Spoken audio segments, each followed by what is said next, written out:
গল্পটি কেবলমাত্র প্রাপ্তবয়স্কদের জন্য। গল্পে বর্ণিত কিছু ঘটনা এবং শব্দ আপনার মনকে বিচলিত করতে পারে, তাই বড়দের অনুমতি নিয়েই শুনবেন।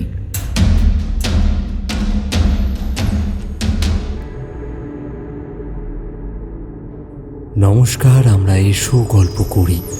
আজ আপনি শুনবেন ডক্টর অভিজ্ঞান গাঙ্গুলির লেখা অতৃপ্ত গল্পের অন্তিম পর্ব। এই গল্পটির প্রথম পর্বটি শোনার জন্য ভিডিওর ডেসক্রিপশন বক্স চেক করুন অথবা ফার্স্ট কমেন্ট চেক করুন, সেখানে এটির লিঙ্ক দেওয়া রয়েছে।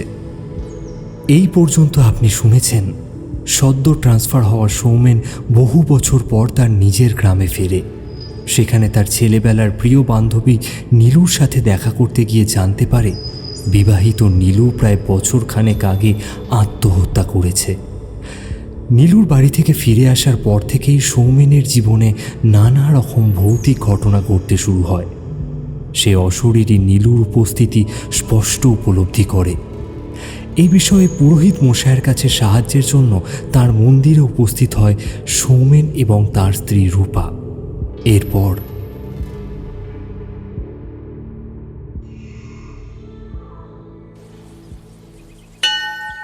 ঠাকুরমশাই, তাহলে এখন উপায়? আমার স্বামীর যদি কোনো ক্ষতি হয়ে যায় ঠাকুরমশাই, কিছু একটা উপায় করুন ঠাকুরমশাই, আমি আপনার কাছে হাত জোর করছি। একটু বসুন। মন্দিরের চাতালে একটা বড় বটগাছ রয়েছে। সেটির গোড়ায় প্রচুর লাল কালো সুতো বাঁধা রয়েছে। তারই মধ্যে থেকে একটা ছিঁড়ে নিয়ে তার মাথায় দুটো গিঁট বাঁধলেন পুরোহিত মশাই। সেটা নিয়ে এসে হনুমানজির পাথরের বিগ্রহের ওপর লেপা কুমকুমের কিছুটা 3 আঙুলে তুলে সুতোর ওপর ঘষে দিলেন। পুরো কাজটা করার সময় জুড়ে হনুমান চালিসা পাঠ করলেন তিনি। পাঠ শেষ করে শেষ চৌপাই পাঠের সাথে সাথে সেই সুতো তিনি সৌমেনের গলায় পরিয়ে দিলেন। এটা গলায় থাকলে প্রেত তোমার প্রাণহানি করতে পারবে না। এটা খুলো না, কিন্তু সাবধান, সে কিন্তু ভয় দেখাবে তোমাদের। এই সুতো বুকে নিয়ে ভয়ের মোকাবিলা করতে হবে। আমি নিজেও সেই দিন এই একটি রক্ষা সূত্র নিজের বুকে ধারণ করেছি। কিন্তু ঠাকুরমশাই, এই সমস্যার সমাধান কি? ওর আত্মার শান্তির জন্য কি কিছুই করা যায় না? কোনোদিন এরকম পরিস্থিতির সম্মুখীন আগে হইনি, তাই এরকম জটিল সমস্যার সমাধান আমার জানা নেই। কিন্তু আমার গুরুদেব শ্রী ত্রিকালানন্দ এ বিষয়ে সাহায্য করতে পারবেন বলে আমার বিশ্বাস। তার সাথেই একবার যোগাযোগ করার চেষ্টা করব, কিন্তু তাতে সময় লাগবে। ততদিন তোমরা সাবধানে থেকো।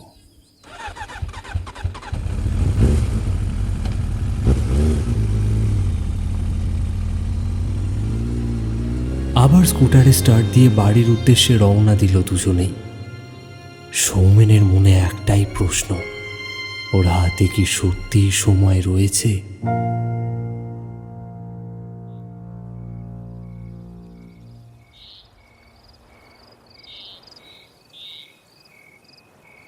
রাতে হঠাৎই ঘুম ভেঙে গেল সৌমেনের। ঘরে একটা নীলচে রাতবাতি জ্বলছে। চোখ খুলে এক মুহূর্তের জন্য অস্বস্তি হলো ওর, কিন্তু ঘুমের ঘোর লাগা চোখেই ডান পাশে শুয়ে থাকা রূপাকে দেখে মনে শান্তি পেল। আবারও চোখ বুজে উপাস ফিরে শুলো সৌমেন। ধীরে ধীরে চোখটা আবার বুজে এলো। হঠাৎ একটা শব্দে হালকা চোখটা খুলল সৌমেন। দেখল তার দিকেই মুখ করে নিশ্চিন্তে ঘুমিয়ে আছে রূপা। কিন্তু তাহলে একটু আগে ওর ওপাশে যাকে শুয়ে থাকতে দেখল, হ্যাঁ, সে কে? হঠাৎই তার সমস্ত ইন্দ্রিয় মুহূর্তে সজাগ হয়ে গেল।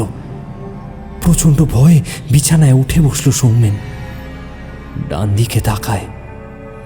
আশা করেছিল কাউকে দেখতে পাবে না, কিন্তু না, এখনো সে শুয়ে রয়েছে। আপাদমস্তক চাদরে ঢেকে দেওয়ালের দিকে ফিরে শুয়ে আছে একটা অবয়ব। কাঁপা কাঁপা হাতে চাদরটা সরিয়ে নিল সে। না, কিচ্ছু নেই। কিন্তু তাহলে চাদরের নিচে যে অবয়ব ফুটেছিল সেটা সেটা কিভাবে সম্ভব?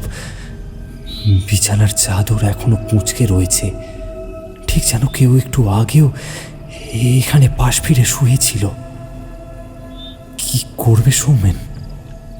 রূপাকে জাগাবে? না, কি লাভ?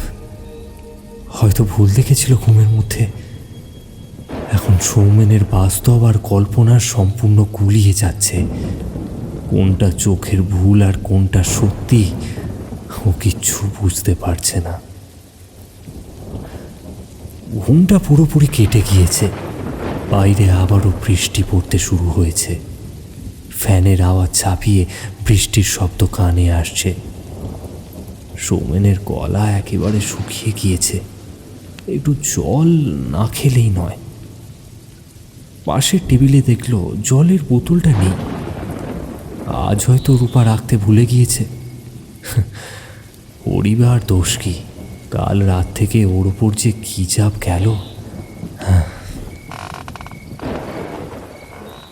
বিছানা থেকে নেমে পড়ল সৌমেন। জলের ফিল্টারটা নিচের রান্নাঘরে থাকে। ঘর থেকে বেরিয়ে সিঁড়ির আলো জ্বালল সে। একবার সচকিতভাবে আশেপাশে দেখে নিল, তারপর ধীরে ধীরে নিচে নামা শুরু করলো।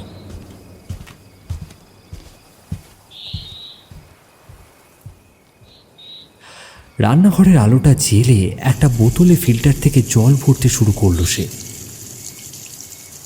ছোটবেলা থেকে ও এই বাড়িতে মানুষ হয়েছে। প্রতিটা বাঁক কোণা ওর একেবারে নখদর্পণে।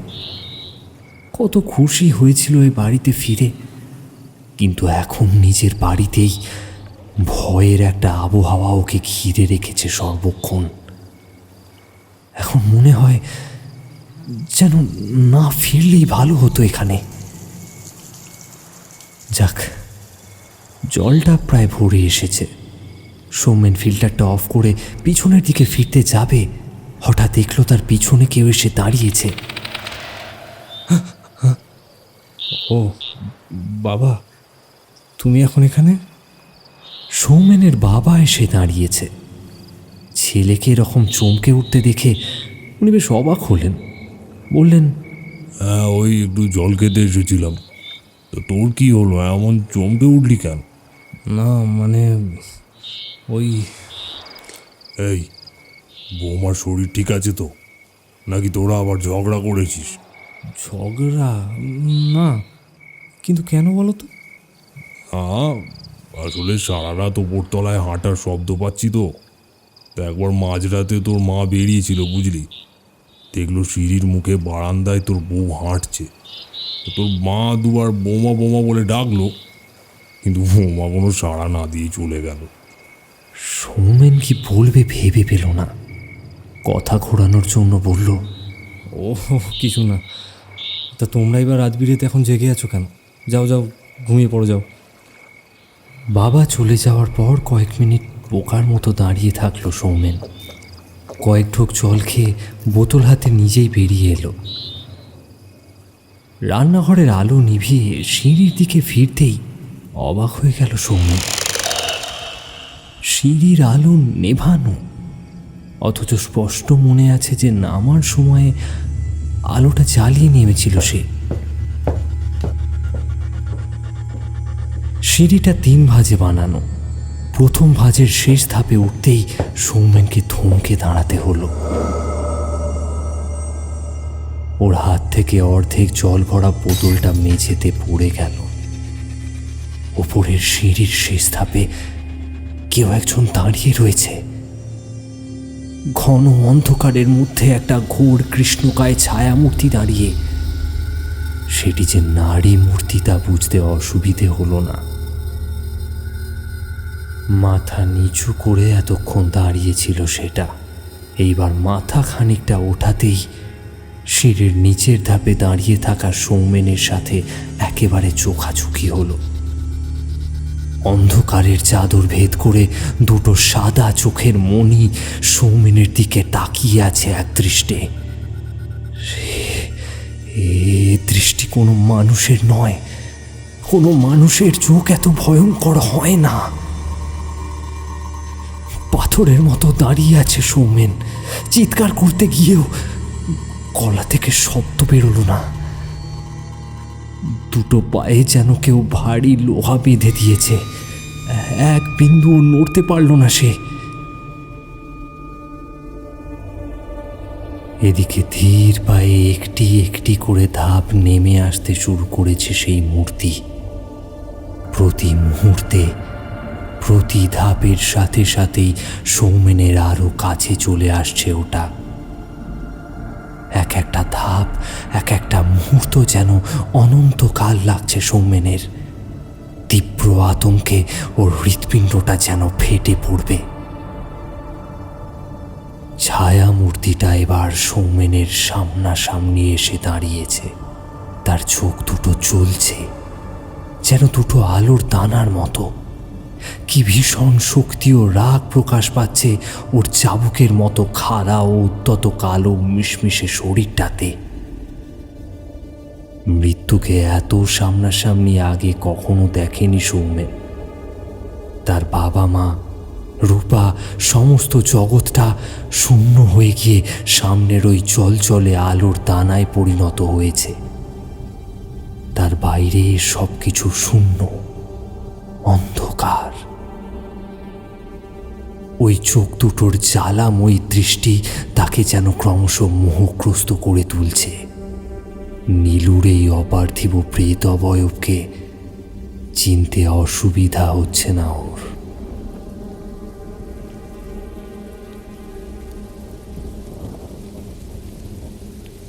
কতক্ষণ এভাবে দাঁড়িয়েছিল সৌমেনের মনে নেই। ওর মনে হচ্ছিল যেন অনন্তকাল সেটা। কিন্তু হঠাৎই সিঁড়ির আলো জ্বলে উঠল আর পুরো সিঁড়িটা আলোয় ভরে গেল। মুহূর্তেই ওর সামনের সেই বিভীষিকা কোথায় যেন মিলিয়ে গেল। সিঁড়ির মাথায় দাঁড়িয়ে আছে রূপা।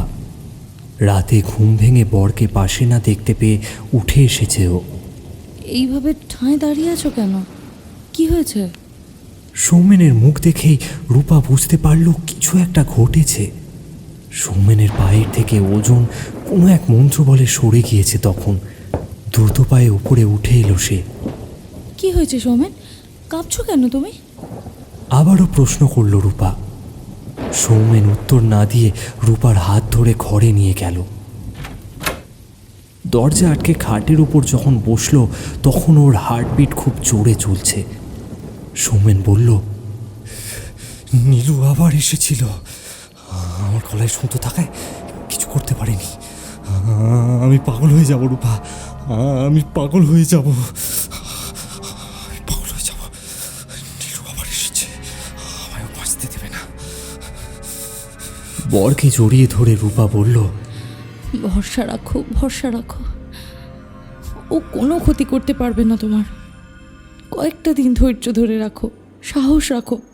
মন্দিরে ঠাকুরমশাই তোমায় কি বললেন মনে নেই? রূপার আলিঙ্গনে কিছুটা সাহস ফিরে পায় সৌমেন। লক্ষ্মী তুই, এবার ঘুমিয়ে পড়ো, ভয় পেও না, আমি আছি তো। তখনও রূপার হাতটাও ছাড়েনি।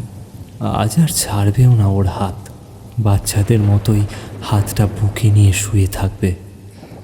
না না না না রূপা, আমি আর এভাবে বসে থাকতে পারবো না। কালকে রবিবার, চলো একবার নীলুর শ্বশুরবাড়িকে খোঁজ নিয়ে আসি। জানি যদিও লাভের কিছু হয়তো হবে না, তবু একবার যাই। তুমি যাবে আমার সঙ্গে? সে না হয় যাবো, কিন্তু তারা তো শুনেছি জেলে। আমিও শুনেছি। লোকাল থানায় খবর দিলে হয়তো কিছু একটা হদিশ পাবো। আচ্ছা বেশ, যাবো।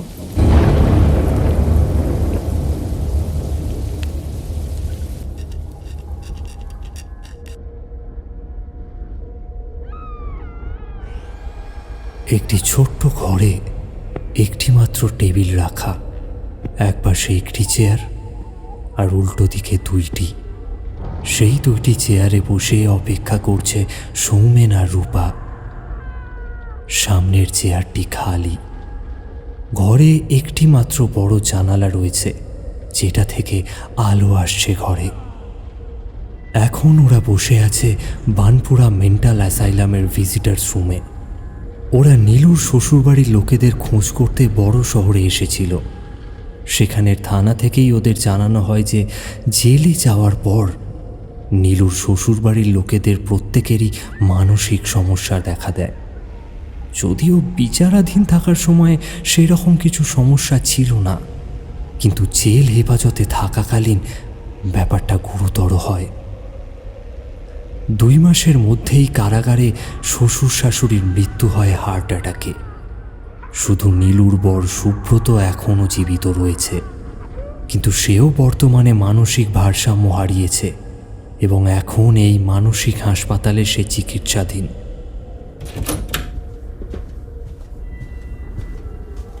দরজা খুলে 2 জন হাসপাতাল কর্মীর মাঝে সুব্রত ঢুকল ঘরে। তাকে ধরে সামনের ফাঁকা চেয়ারটায় বসিয়ে দেওয়া হলো। চোখের দৃষ্টি অস্বাভাবিক রকমের ঘোলাটে, প্রতি মুহূর্তেই অস্থিরভাবে আশেপাশে ঘুরছে। মাথার চুল দাড়ি সব কামানো, মুখের একদিক দিয়ে লালা ঝরছে। একেবারে শীর্ণকায় কঙ্কালসার চেহারা তার, চোখের তলায় অনিদ্রার স্পষ্ট চিহ্ন।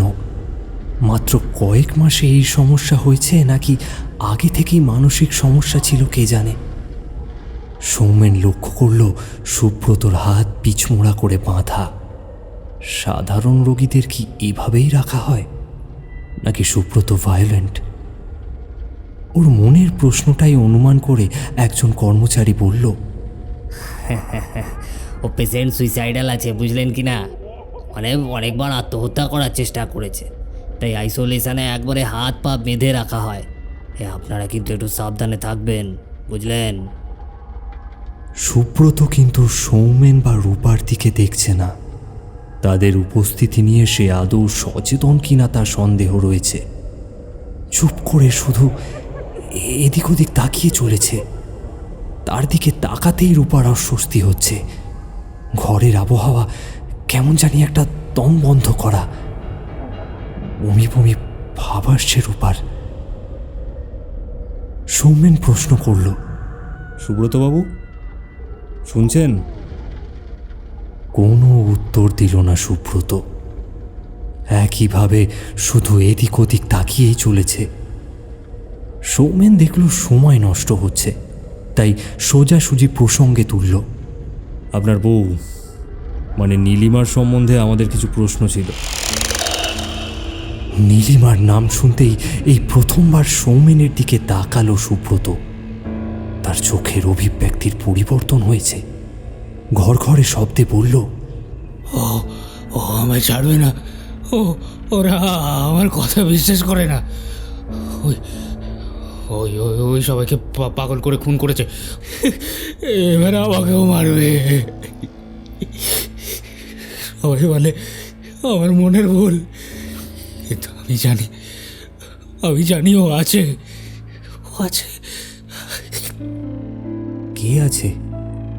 নীলু? সুব্রতর দৃষ্টি স্থির হয়েছে সৌমেনদের পিছনে ঘরের এক কোণায়। আমাকে ঘুমোতে দেয় না, যেতে বললেও যায় না। পেটে বাচ্চা ছিল, জানতাম না মরে গেল। তাও তাও তাও আছে। পেটে বাচ্চা? তোমরা আবার ওকে কেন এনেছো? হ্যাঁ, ওকে কেন এনেছো তোমরা? আবার কেন ওকে সঙ্গে নিয়ে এলে? তার চোখের তারার ঘোলাটে দৃষ্টিতে এখন যেটা ফুটে উঠেছে সেটা ভয় ছাড়া আর কিছুই হতে পারে না। কাকে সঙ্গে করে এনেছি আমরা? ভয়, প্রচণ্ড ভয় পেয়েছে সে। পিছন ঘুরে সৌমেন আর রূপা তাকালো ঘরের কোণের দিকে। কিচ্ছু নেই, তবুও দুজনেই একটা ঠান্ডা অনুভূতি টের পেল। ও তোমাদের সঙ্গেই রয়েছে, কেন কেন কেন নিয়ে এলো ওকে আবার?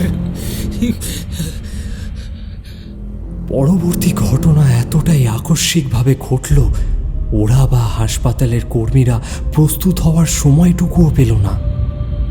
এক মুহূর্তে চেয়ার থেকে উঠে দাঁড়ালো সুব্রত। উঠে দাঁড়ালো বললে ভুল হবে, যেন কেউ ওর মাথাটা ধরে এক ঝটকায় টেনে তুলল। পরক্ষণেই হাত পিছপোড়া বাঁধা অবস্থাতেই সুব্রত ছুটে গিয়ে লাফিয়ে পড়ল বড় কাচের জানালাটার উপর। ঝনঝন শব্দে খণ্ড খণ্ড হয়ে গেল কাঁচ। তৎক্ষণাৎই দুজন কর্মী গিয়ে ওকে টেনে সরিয়ে আনলো, কিন্তু ততক্ষণে ওর সারা শরীরে কাঁচ ঢুকে গিয়েছে। একটি চোখ কেলে ঢুকে আছে বড় একটা কাঁচের টুকরো। সারা মুখ রক্তাক্ত অবস্থায়। ক্রমাগত বীভৎস চিৎকার করছে সুব্রত। দুই কর্মীর সমস্ত গায়ের জোর লাগিয়েও তাকে কোনো মতেই আটকে রাখতে পারছে না। হঠাৎ ছটপটানি থামিয়ে এক মুহূর্ত স্থির হয়ে দাঁড়ালো সুব্রত। তারপরেই তার ঘাড় থেকে মাথাটা অদ্ভুতভাবে মোচড় দিতে শুরু করলো। গলার কার্টিলেজ হাড়ে টান লেগে ঘাড় পিছন দিকে মুড়তে শুরু করলো।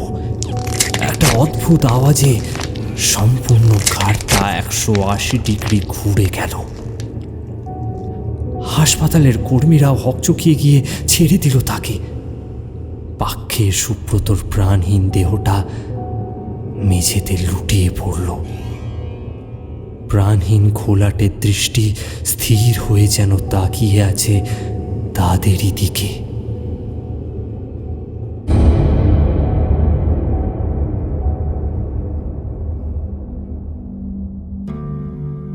হাসপাতালের লোকজন বেশি ঝামেলা করেনি। কী কারণে তারা দেখা করলো, কী কথায় পেশেন্ট উত্তেজিত হলো, এইসব নিয়ে ওরা চাইলেই সৌমেনদের সমস্যায় ফেলতেই পারত, কিন্তু এসব করেনি। সুইসাইডাল টেন্ডেন্সি আগে থেকেই ছিল, এমন রিপোর্ট লিখে কেস ক্লোজ করলো। এই পেশেন্ট মরায় বড় মোড়া কিছুটা স্বস্তি পেয়েছে। কিছুক্ষণ সৌমেনদের বসিয়ে রাখল। রূপা তাতে একটু ধাতস্থ হওয়ার সময়ও পেয়ে গেল। হাসপাতাল থেকে যখন বেরোলো ওরা, তখন সূর্য ডুবতে চলেছে। আজ অনেক দূরে এসেছে বলে অ্যাম্বাসেডর গাড়িটা নিয়ে এসেছে সৌমেন। নিজেই ও গাড়ি চালায়। নিজে চালকের আসনে বসলো আর রূপার সামনের প্যাসেঞ্জার সিটে। কিছুক্ষণ দুজনের কেউই কথা বলল না। অনেকক্ষণ নিশ্চুপ গাড়ি চালানোর পর সৌমেন বলল, একেবারে অকারণেই আসা হলো। লাভের লাভ কিছু হলোই না, বরং মাঝখান থেকে তোমার শরীরটাই খারাপ করে গেল। রূপা জানালা দিয়ে বাইরের দিকে তাকিয়েছিল। এই কথায় সৌমেনের দিকে তাকিয়ে বলল, তা নয়, তো এখানে এসে একটা জরুরি তথ্য জানা গেল। মৃত্যুর সময় যে নীলু অন্তঃসত্ত্বা ছিল, এই তথ্য তো আমাদের কারোরই জানা ছিল না। নীলুর বাবা মাও হয়তো জানেন না এই ব্যাপারটা। কথাটা ঠিকই। সুব্রতর মুখে কথা শুনে সৌমেন আবারও থানায় ফোন করেছিল। থানার দারোগা জানায় নীলুর পোস্টমর্টম রিপোর্টে লেখা ছিল মৃত্যুর সময়ও 3 মাসের অন্তঃসত্ত্বা ছিল। এই তথ্য ইচ্ছে করেই তিনি আর মেয়েটির বাবা মাকে জানাননি। কন্যাহারা মা বাবাকে তিনি আর শোক দিতে চাননি। বুঝলাম, কিন্তু এই তথ্য জেনে আমাদের কী লাভ? ওনারা তো শুধুমাত্র নীলুর শ্রাদ্ধ শান্তির ব্যবস্থা করছিলেন, কিন্তু সেই দিন নীলুর সাথে যে আরও একটি প্রাণের মৃত্যু হয়েছিল, সেটাও তো নীলুরই অংশ। কে বলতে পারে, হয়তো হয়তো সেইটা নিয়েই মুক্তি পায়নি নীলু। যদি ওর গর্ভের সন্তানের শান্তি কামনা করে আলাদা করে শ্রাদ্ধ শান্তি করা যায়, হয়তো নীলু মুক্তি পাবে। কথাটা সৌমেন ভেবে দেখেনি। সত্যিই তো, এই ব্যাপারটা নিয়ে ঠাকুরমশাইয়ের সাথে কালকে কথা বলতে হবে।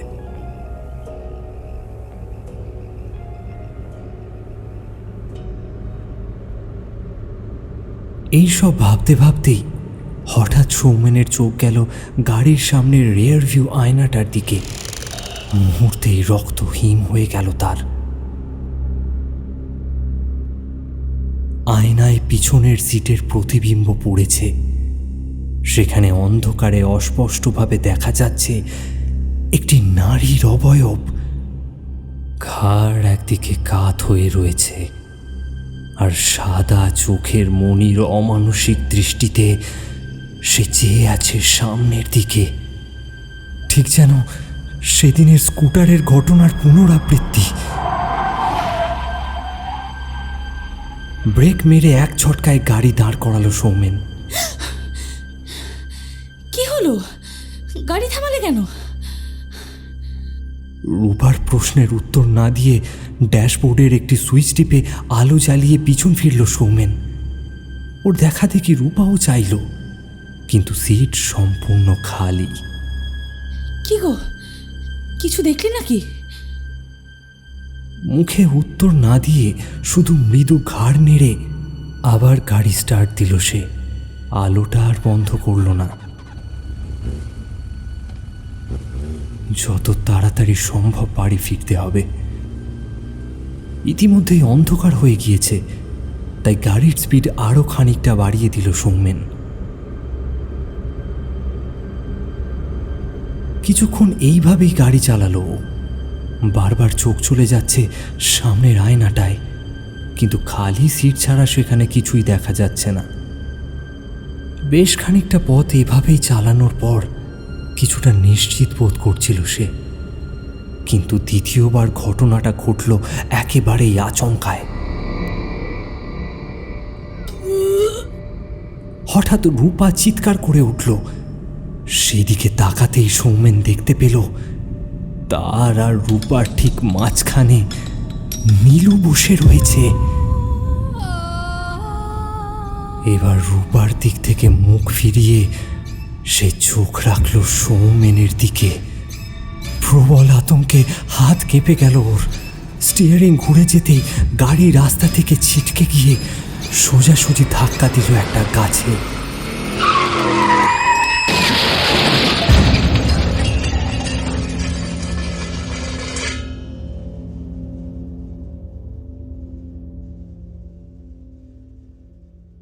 এই পর্যন্ত যদি গল্পটি আপনাদের ভালো লেগে থাকে তাহলে প্লিজ আমাদের চ্যানেল এসো গল্প করিকে সাবস্ক্রাইব করে আমাদের সাথে থাকুন।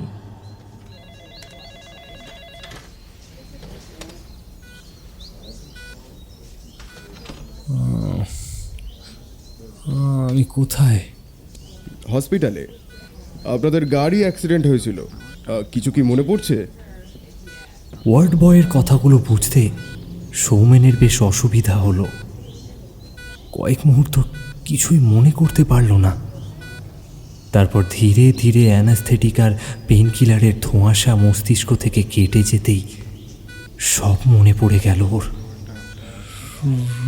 রূপা, আমার স্ত্রী কোথায়?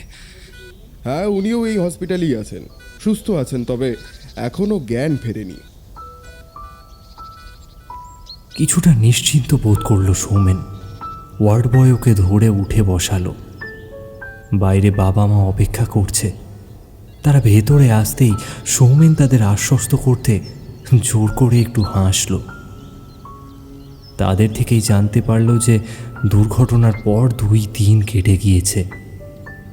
খানিক বাদে একজন বয়স্ক ডাক্তার ঢুকলো কেবিনে। সৌমেনকে দেখে বলল, ওয়েল ইয়াং ম্যান, দিব্যি সুস্থ হয়ে উঠেছ দেখছি, কিন্তু অ্যাক্সিডেন্ট ঘটলো কিভাবে? ড্রিঙ্ক যে করনি তা তো জানি। না, ওই সামনে হঠাৎ করে একটা লরি এসে পড়লো, আর তাতেই। বানিয়ে বেশি মিথ্যে কথা বলা যায় না, তাই আর চেষ্টা করল না সৌমেন। পাল্টা প্রশ্ন করল, ডাক্তারবাবু, আমার মিসেস কেমন আছে? হ্যাঁ, উনি ঠিকই আছেন। আজকের দিনটা আপনিও থাকুন। আপনার স্ত্রীর জ্ঞান ফিরবে কিছুক্ষণ বাদে ইসেরেটিভের ঘোর কেটে গেলে। কাল একসাথে বাড়ি যাবেন, কেমন?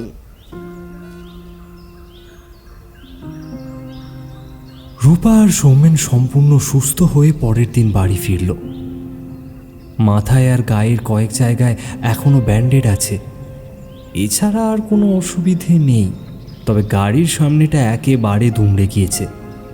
ওটা অ্যাম্বাসাডার গাড়ি বলে হয়তো ওরা এ যাত্রায় রক্ষা পেয়ে গেল। কিন্তু সৌমেনের চিন্তা থেকেই গিয়েছে, তবে কি নীলুর আত্মা আবারও আঘাত আনবে? না, তার আগেই কোনো একটা ব্যবস্থা করতে হবে। এদিকে আরও একটা সমস্যা হয়েছে। হাসপাতালে থাকাকালীন সৌমেনের গলার রক্ষা সূত্রটি খুলে দেওয়া হয়েছে। সৌমেন ঠিক করেই রাখল যত তাড়াতাড়ি সম্ভব আবার ওকে মন্দিরে যেতে হবে, পারলে কালকেই। তবে আরও একটা প্রশ্ন সৌমেনের মনে আসছে। গত 2 দিন যে ও হাসপাতালে ছিল, তখন তো গলায় নিশ্চয়ই সুতোটা ছিল না। এর মাঝে নীলু ওকে সহজেই মেরে ফেলতে পারত, তাহলে মারল না কেন?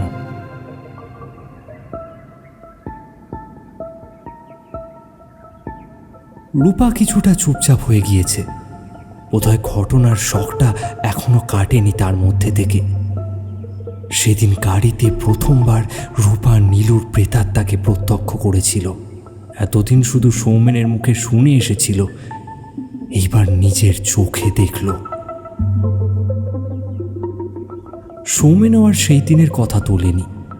একটু সুস্থ হোক রূপা, তারপর না হয় এসব নিয়ে আবার আলোচনা করা যাবে। গত 2 দিনে একেবারে শুকিয়ে গেছে মেয়েটা, ওকে স্বাভাবিক হতে সময় দিতে হবে। সেই রাত্রে সতর্ক ছিল সৌমেন। ঠিক করেছিল আজ আর ঘুমোবে না, কিন্তু হাসপাতালের ওষুধের প্রভাব তখনও পুরোপুরি কাটেনি। একটু পরেই ঘুম এসে গিয়েছিল তার।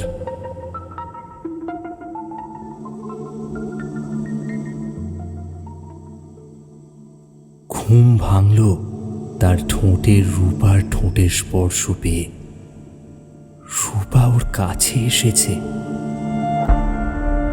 অনেক দিন টেনশন আর ভয়ের পর সেই রাত্রে দুজন একে অপরকে কাছে টেনে নিল।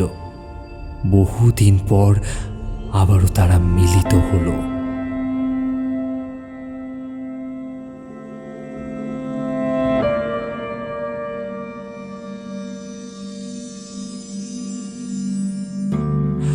পরের কয়েকদিন আর কোনো সমস্যা হয়নি ওদের। ভয়ও যেন ক্রমশ কমে গিয়েছে। সেদিন রাতে দেরিতে ঘুমিয়েছে বলে ঘুম থেকে উঠতেও দেরি হয়ে গেল সৌমেনের। রূপা অবশ্য আগেই উঠে গিয়েছে। সৌমেন উঠে সবে ফ্রেশ হয়ে নিচে নেমেছে, এমন সময় বাড়ির কলিং বেল বেজে উঠল। সৌমেনের মা গিয়ে দরজাটা খুলে দিল। নমস্কার মা, আপনার ছেলে বৌমার দুর্ঘটনার কথা শুনলাম। ওরা ফিরেছে জেনে খবর নিতে এসেছি। হঠাৎ মন্দিরের পুরোহিত তার ছেলের খবর নিতে এসেছে, এটা শুনে তিনি বেশ অবাকই হলেন। ঠাকুরমশাইয়ের সাথে সৌমেনের এতটা সখ্যতা আছে বলে তার জানা ছিল না। তবে তিনি আরও অবাক হলেন ঠাকুরের সঙ্গীটিকে দেখে। পুরোহিতের সঙ্গে যে লোকটি এসেছে তাকে রীতিমতো একটি দানব বলা চলে। 6 ফিটের উপর উচ্চতা, দশাশই চেহারা, আর গায়ের রংটিও তেমন। মুখে অসংখ্য গুটি বসন্তের দাগে ভরা। গায়ে কালো আলখাল্লা ধরনের একটা পোশাকের সাথে একটি লাল কাপড়ের টুকরো কপালে বাঁধা, আর কাঁধে একটা বড় কাপড়ের ব্যাগ। দেখলেই একেবারে ডাকাত গোছের মনে হয়। এমন একটা লোককে আদৌ ঘরে ঢুকতে দেওয়া হবে কিনা তাই ভাবছেন সৌমেনের মা।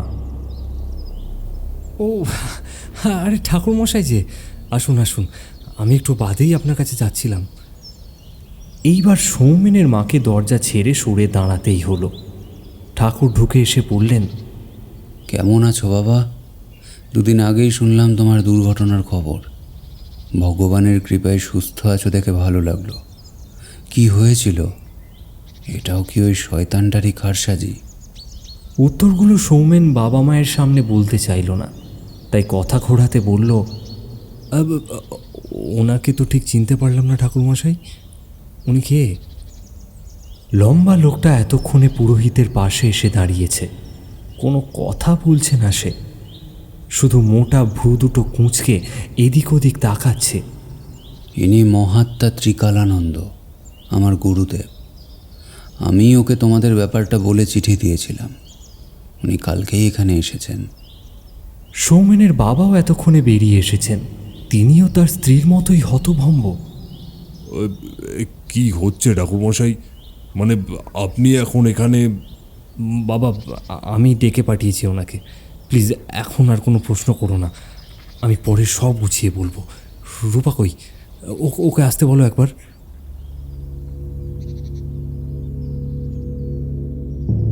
বাড়ির সবাইকে বৈঠকে বসানো হয়েছে। সোফা আর চেয়ারে বসেছে বাড়ির 4 জন। মেঝেতে বসেছেন ত্রিকালানন্দ এবং ঠাকুর মশাই। অনেকক্ষণ ধরে উনি মেঝেতে সিঁদুর আর কি তেল দিয়ে বিভিন্ন চিহ্ন আঁকলেন, মুখেও বিড়বিড় করে মন্ত্র পড়েই চলেছেন। কিন্তু এরপর নিজের ঝোলা থেকে একটা নরমুণ্ড বের করে আনতেই আঁতকে উঠলেন সৌমেনের বাবা মা। কিছু বলতে যাচ্ছিলেন, কিন্তু তার আগেই এই প্রথমবার ঘমঘমে কণ্ঠে ত্রিকালানন্দ বলে উঠলেন, এই বাড়িতে এক প্রেতজনী প্রাপ্ত আত্মা লুকিয়ে আছে। নিজের উপস্থিতি সে আমার থেকে গোপন করে রেখেছে। এই আত্মা অতীব শক্তিশালী। কোনো সাধারণ আত্মা নিজের অস্তিত্ব এইভাবে গোপন করতে পারে না। সৌমেনের অস্বস্তি হলো। সত্যি তো, কাল থেকে একবারও তো সে নীলুর উপস্থিতি টের পায়নি। রূপা আর বাবা মায়ের দিকে তাকিয়ে দেখল ওরাও অবাক হয়ে তাকিয়ে আছে ত্রিকালানন্দের দিকে। প্রেতাত্মা মাত্র এক উপায়ই নিজের অস্তিত্ব লুকিয়ে রাখতে পারে। একটি স্থানে সে লুকিয়ে রাখতে সক্ষম, এবং তা হলো অন্য কোনো মানুষের শরীরে। এক হাতে কিছুটা সিঁদুর তুলে নরকরটির কপালে অদ্ভুত একটি চিহ্ন বানাতে শুরু করলেন। করটিটি মেঝের অন্য একটি নকশার মাঝখানে রেখে অজানা ভাষায় অদ্ভুত কিছু মন্ত্র আওড়ালেন।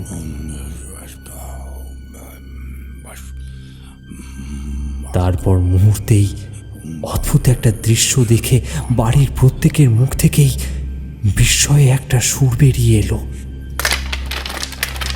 নরমুণ্ডটি সামান্য নড়ে উঠল।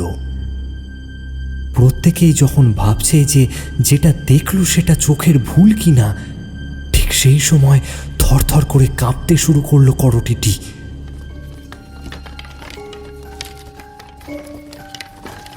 একটা অদ্ভুত শব্দ হচ্ছে। এও কি সম্ভব? যা খুঁজে নে সেই দুষ্ট প্রেতাত্মাকে। সকলকে অবাক করে দিয়ে এবার চোখের সামনে চলতে শুরু করেছে খুলিটা। গড়িয়ে সেটা এদিক ওদিক ঘুরে বেড়াতে লাগলো। তারপর বিদ্যুৎ গতিতে এগিয়ে এসে কামড়ে ধরল রূপার পায়ের গোড়ালি। রূপা 2 হাত দিয়ে টেনে খুলিটাকে সরিয়ে ফেলার চেষ্টা করছে, কিন্তু সেটা দাঁত বসিয়ে এতটাই শক্তভাবে কামড়ে ধরে রয়েছে যে রূপা কোনো মতেই তা ছাড়াতে পারছে না।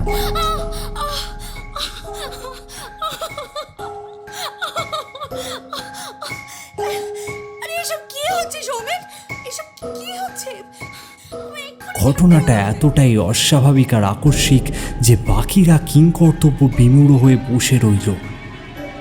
সম্বিত ফিরল ঠাকুর মশায়ের কথায়। আরে শিগগির ওকে ধরুন, ওকে ওখানে নিয়ে আসুন, ওই সিঁদুরের বৃত্তের ভেতর। সৌমেন উঠে গিয়ে রূপাকে ধরতে গেল। আরে এসব কি হচ্ছে সৌমেন? এসব কি হচ্ছে?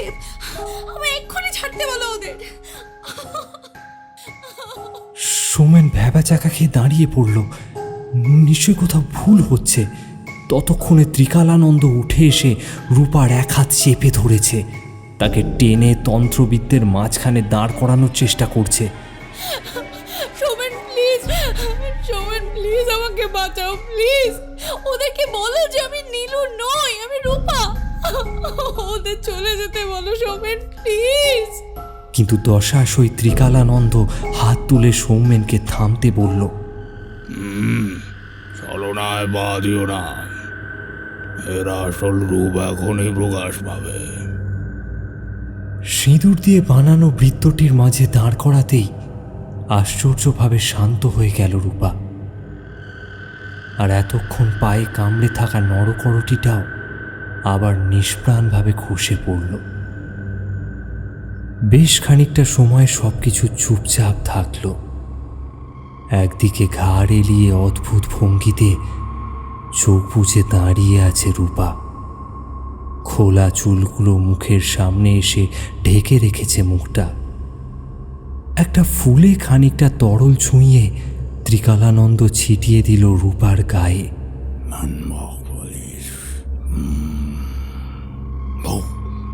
বড় মুহূর্তেই সারা বাড়ি কাঁপিয়ে একটা অমানুষিক গর্জন করে উঠল রূপা।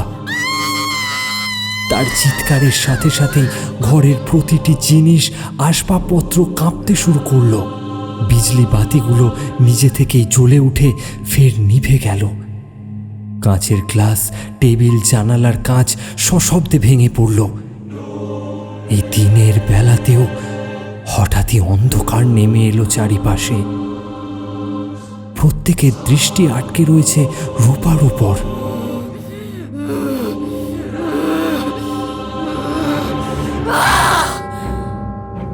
তার চেহারায় ক্রমশ পরিবর্তন আসছে। চুলগুলো সাপের মতো আকাশে উড়তে লাগলো। শরীরের রং ক্রমশ কালো হয়ে যাচ্ছে। দুই হাত শরীরের দুই দিকে প্রসারিত করে চোখ খুলল রূপা।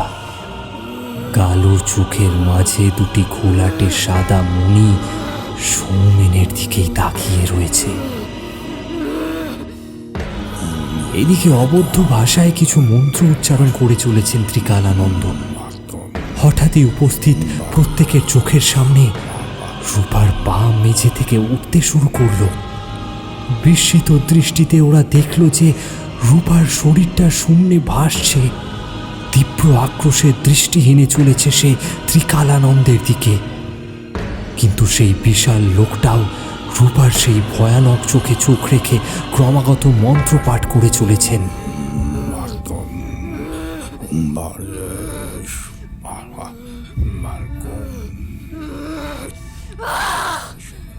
বেশ কিছুক্ষণ এইভাবেই দুইটি বিপরীত শক্তির মাঝে প্রবল যুদ্ধ চলার পর শেষমেশ জয়ী হলেন ত্রিকালানন্দ। এক মুঠো সিঁদুর হাতে তুলে সেটা রূপার দিকে ছুঁড়ে দিতেই মেঝেতে খসে পড়ল রূপার সংজ্ঞাহীন শরীর।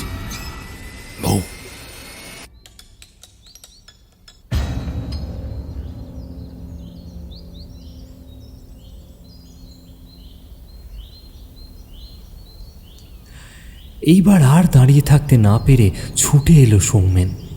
রূপা, রূপা, রূপা! মেঝেতে বসে পড়েছেন ত্রিকালানন্দ। সারা শরীর তার ঘামে ভিজে রয়েছে, যেন প্রবল একটা দ্বন্দ্বযুদ্ধ জয় করেছেন তিনি। কেবলই হাঁপাচ্ছেন। ঘন ঘন তার বিশাল বুকটা ওঠানামা করছে। রূপাকে কোলে তুলে এনে সোফায় শুইয়ে দিল সৌমেন। তার চেহারা এখন আবার স্বাভাবিক হয়েছে। মা জল এনে মুখে ছিটিয়ে দিল। কিছুক্ষণ বাদে রূপা চোখ খুলল। স্বাভাবিক দৃষ্টিতে সকলের দিকে তাকিয়ে প্রশ্ন করল,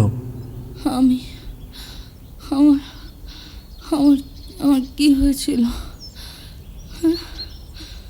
তোমার কি কিছুই মনে পড়ছে না? আমার শেষ মনে আছে আমি গাড়িতে সেই বিভৎস দৃশ্য, আর তারপরেই আমাদের গাড়ি ধাক্কা দিল। আর কিচ্ছু মনে নেই আমার কি হয়েছিল সৌমেন? আমার যেন মনে হচ্ছে আমি এতক্ষণ ঘুমিয়ে স্বপ্ন দেখছিলাম। সব ঠিক আছে রূপা, আমাদের আর কোনো ভয় নেই।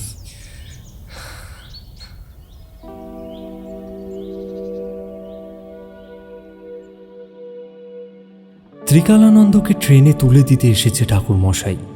তিনি যাবেন তারাপীঠ, সেখান থেকে যাবেন আসামের কামাখ্যায়। ঠাকুর ট্রেনের জানালার বাইরে প্ল্যাটফর্মে দাঁড়িয়ে রয়েছেন। ত্রিকালানন্দ বললেন, শোন, ওই ছেলেটার আর মেয়েটার পরিবারের ওপর একটু নজর রাখিস। কেন গুরুদেব? ওই প্রেতের কি ফিরে আসার সম্ভাবনা আছে নাকি?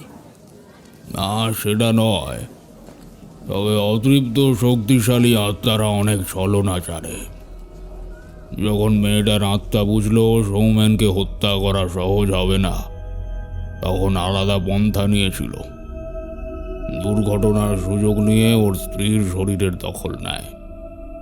ভেবেছিল এভাবে তার সংসারের অপূর্ণ ইচ্ছে পূরণ হবে, কিন্তু আমি তা হতে দিলাম না। তাকে বাধ্য করলাম ওই বউটার শরীর ছেড়ে দিতে। তবে সেই দিন কেন জানি আমার মনে হচ্ছে ওই আত্মা একটু যেন সহজেই হেরে গেল। এই ধরনের প্রেতজনী প্রাপ্ত আত্মারা সাধারণত পৃথিবীর মায়া ছেড়ে বিদায় নিতে চায় না, সব ধরনের প্রতিরোধ করে। আপনি কি ধারণা করছেন অন্য কারো শরীরে? না, সেটা সম্ভব নয়, কারণ ওই সিঁদুরের তন্ত্রবৃত্ত থেকে বেরোনোর সাধ্য কোনো আত্মার নেই। সে যতই শক্তিশালী হোক, একমাত্র সেই বৃত্তের মধ্যে থাকা জীবিত মানুষের শরীরেই সে স্থান নিতে পারে। মানে, যদি সেই তন্ত্রবৃত্তের মধ্যে রূপা বাদে দ্বিতীয় কোনো জীবিত প্রাণী থাকত, তবে সে সম্ভাবনা ছিল। কিন্তু সেই দিন ক্রিয়ার সময় রূপা বাদে আর কেউ সেই বৃত্তের মধ্যে ছিল না। আর রূপার শরীর যে আত্মার প্রভাব থেকে মুক্তি পেয়েছে সে বিষয়ে আমি নিশ্চিত। আসলে হয়তো আমারই মনের ভুল, তবে মনটা খচখচ করছে।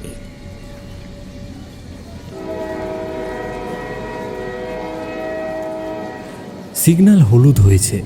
ট্রেন হুইসেল দিয়ে জানিয়ে দিল যে ছাড়ার সময় হয়েছে। ঠাকুরমশাই আরও একবার প্রণাম জানিয়ে বিদায় দিল তার গুরুকে।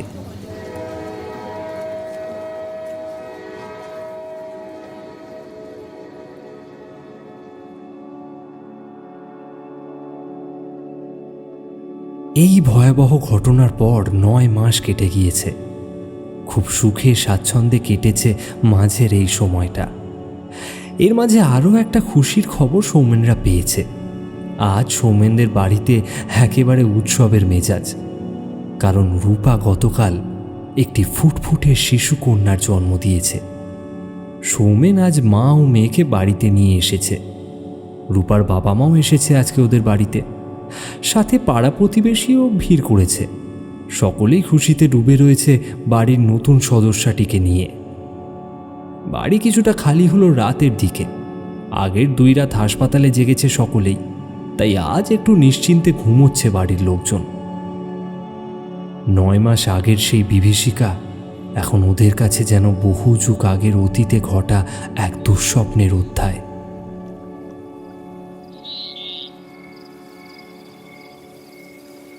নিজের বিছানায় গভীর ঘুমে ডুবে আছে সৌমেন আর রূপা। তাদের খাটের পাশেই বাচ্চাদের দোলনা বিছানা, মানে ক্রিবে ঘুমিয়ে আছে ওদের শিশু।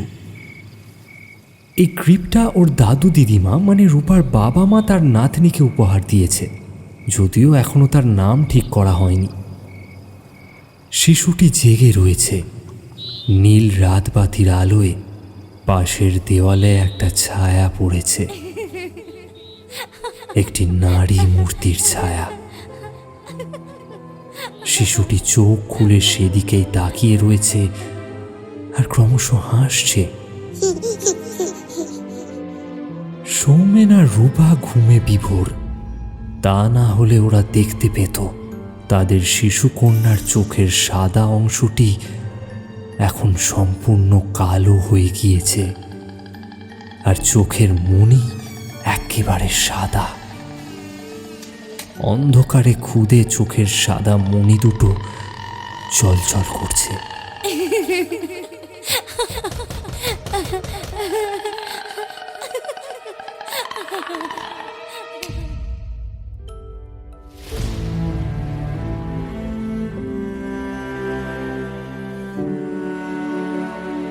কেমন লাগলো আজকের গল্প?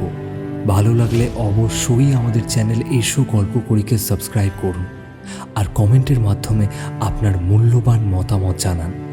আজ গল্প পাঠে আমার সাথে ছিল পূজা, সায়নী, তমাল, সৌভিক, রক্তিম এবং অভিষেক। এডিটিং, মাস্টারিং, মিক্সিংয়ে প্রীতম। অসংখ্য ধন্যবাদ ডক্টর অভিজ্ঞান গাঙ্গুলিকে আমাদের একটি অসাধারণ গল্প উপহার দেওয়ার জন্য। খুব শীঘ্রই আরেকটি নতুন গল্প আসতে চলেছে, তাই বেল আইকনটি প্রেস করে নোটিফিকেশন অন করে রাখুন। শুভরাত্রি, ভালো থাকবেন এবং সকলকে ভালো রাখবেন।